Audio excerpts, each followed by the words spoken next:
அலைஹி வஸல்லம் அன்னவர்களை இந்த உலகத்தில் பிறப்பதற்கு முன்பதாக பல அதிசயங்கள், பல அற்புதங்கள் அல்லாஹ் ஜல்ல ஷானஹு தஆலா ஏற்படுத்தி காண்பித்தான்.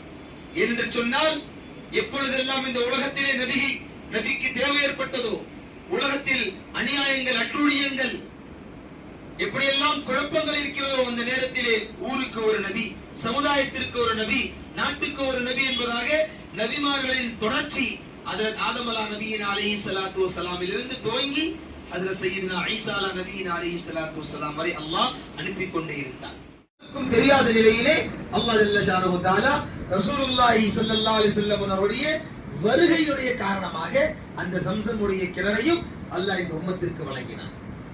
அதே போன்று கண்ணியத்திற்குரிய அல்லாஹ்வின் நல்லடியார்களே, ரசூலுல்லாஹி ஸல்லல்லாஹு அலைஹி வஸல்லம் அன்னவர்கள் இந்த உலகத்திற்கு வருவதற்கு முன்பதாக பல 100 ஆண்டுகளுக்கு முன்பதாக குர்ஆனிலே துப்பா என்று சொல்லக்கூடிய ஒரு அரசர் இருந்தார். யமன் தேசத்தினுடைய ஒரு அரசர்.